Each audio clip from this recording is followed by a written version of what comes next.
தமிழ் சினிமாவில் பெரிய கமர்ஷியல் ஹீரோவாக வலம் வருபவர் தான் விஜய். தற்போது கோட் படத்தில் அவர் நடித்துட்டு வர்றாரு. அடுத்ததாக வினோத் இயக்கத்தில் நடிக்கவும் இருக்காருன்னு சொல்லப்படுது. அதன் பிறகு அரசியலில் முழுக்க முழுக்க கவனம் செலுத்தி இருக்கிறதுனால படங்களில் நடிப்பதையும் தவிர்க்கவும் இருக்கார். இந்த சூழல் தான் விஜய் குறித்து திரிஷா பேசிய வீடியோ ஒன்றும் ட்ரெண்ட் ஆகிட்டும் வருது தற்போது. அந்த வீடியோவை பார்த்த விஜயோட ரசிகர்கள், அட திரிஷா இப்படி ஓப்பனாக சொல்லிட்டீங்களே அப்படின்னு கமெண்ட் செஞ்சுட்டும் வராங்க. தமிழ் சினிமாவில் ஃபேவரட் ஜோடின்னு பெயர் எடுத்தவர் தான் விஜயும் திரிஷாவும். இவர்கள் இருவரும் இணைந்து கில்லி, திருப்பாச்சி, ஆதி, குருவின்னு பல படங்களில் நடித்தும் இருக்காங்க. இந்த 4 திரைப்படங்களில் ஆதி, குருவியை தவிர்த்து மற்ற 2 படங்களும் மெகா பிளாக் பஸ்டர் ஹிட்டுமானது. குறிப்பாக கில்லி சொல்லவே வேணாம் எந்த அளவுக்கு ஹிட் ஆகியிருக்குன்னு. தற்போது ரீரிலீஸ் ஆக்கியுமே அந்த படத்தை விடாமல் ஹிட் ஆகியிருக்காங்க. ரீரிலீஸ்லையுமே கூட தமிழில் வெளியாகி முதலாக 50 கோடி வசூல் செய்த திரைப்படம் என்ற பெயரையும் கில்லி திரைப்படம் எடுத்திருப்பது குறிப்பிடத்தக்கது. ஆதிக்குருவி 2 படமும் ஃப்ளாப் ஆனாலும் இந்த படத்துலையுமே கூட அவர்களுடைய கெமிஸ்ட்ரி பயங்கரமாக ஒர்க் அவுட் ஆகியிருக்கதாக ரசிகர்கள் மத்தியில் கருத்துமே நிலவிட்டும் வருது. குருவி படம் கடந்த 2008ஆம் ஆண்டு வெளியானது. அதன் பிறகு 2 பேரும் சேர்ந்து நடிக்கல. அதே சமயம் விஜயும் திரிஷாவும் இணைந்து நடித்தபோது 2 பேரும் இணைத்து பல கிசுகிசு தகவலும் வெளியிட்டாங்க. அந்த கிசுகிசுவுக்கு முற்றுப்புள்ளி வைக்க வேண்டும் அப்படின்னு பல வருடங்களாக 2 பேரும் இணைந்து நடிக்கவே இல்லைன்னு கோலிவுட் வட்டாரத்தில் பேச்சுக்களும் அடிபட்டிருக்கு. இந்த சூழலில் தான் லோகேஷ் கனகராஜ் இயக்கத்தில் லியோ படத்தில் நடிக்க இருந்தார் விஜய். இதில் அவருக்கு ஜோடியாக யார் போடலாம் அப்படின்னு தேடிட்டு இருக்கும்போது கடைசியில் சர்ப்ரைஸ் கொடுக்கும் வகையாக திரிஷா ஹீரோயினாக கமிட் செஞ்சுட்டு இருந்தாங்க. இதனால் பல ஆண்டுகள் கழித்து திரையில் மீண்டும் விஜயும் திரிஷாவும் இணைந்து நடிப்பதாக செய்தி வெளியாகவே அனைவருமே மகிழ்ச்சியில் இருந்தாங்க. இதனால் பல ஆண்டுகள் கழித்து திரையில் மீண்டும் தங்களது ஃபேவரட் ஜோடியை காண்பதற்கு ரசிகர்கள் ஆவலோடு இருந்தாங்க.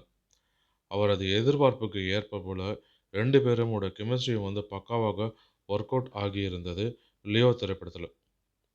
இதற்கிடையில் லியோ படத்தோட ஷூட்டிங்லேயுமே விஜயும் திரிஷாவும் ஒன்றாக டேட்டிங் சென்றதாகவும் கூறப்பட்டது. மேலும் விஜயும் திரிஷாவும் வெளிநாட்டில் ஒரு ஷாப்பிங் மாலில் இருப்பது போல புகைப்படமும் இணையத்தில் தீயாக பரவிடும் வந்தது.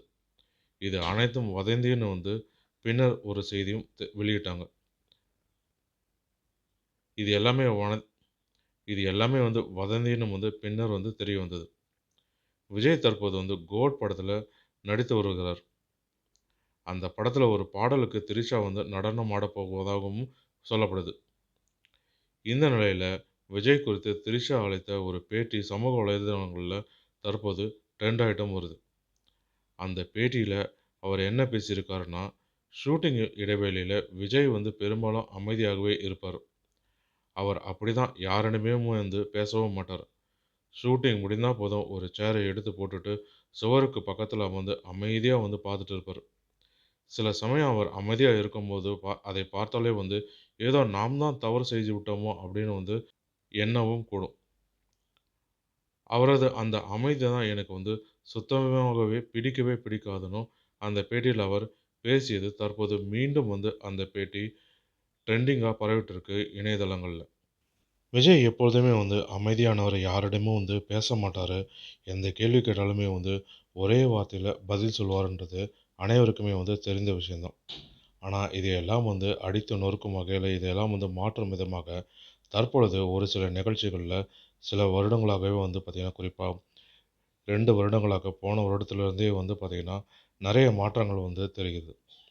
அவரது படங்கள் வெளிவரும் பொழுது அவருடைய ஆடியோ லான்ச்சில் அவர் பேசும் விதம் எல்லாமே முன்பு இருந்ததை விட தற்பொழுது மாறியிருப்பது மிகவும் கண்கூடாக பார்க்கவும் முடியாது.